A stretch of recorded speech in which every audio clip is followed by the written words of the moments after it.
Hong Kong was going through an unprecedented level of business disruption, which is making redundancies inevitable and sometimes crucial.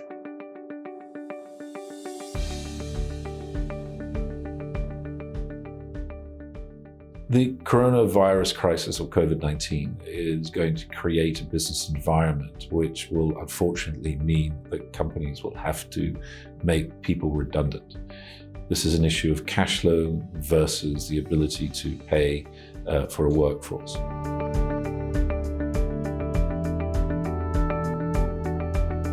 The process around making somebody redundant reflects upon an employer's reputation and also massively impacts the person being made redundant.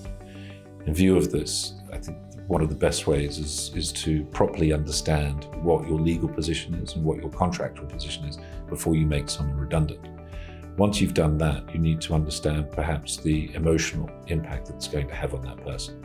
I think that having someone who has compassion and having more than one person in the room when you are talking to a person about redundancy goes a long way.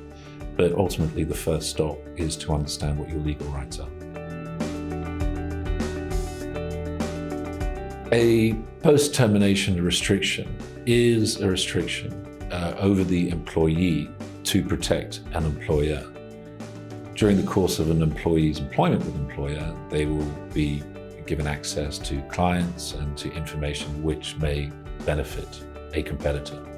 In view of this, many employment contracts contain PTRs, which restrict an employee from using the information that they were given by the employer in respect of a competitor.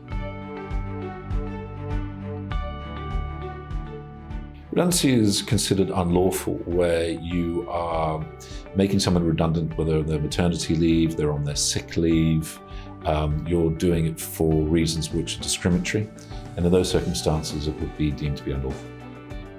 At Gall, our award-winning team of employment lawyers are able to advise on the full range of employment issues on the basis that we act for both employers and employees.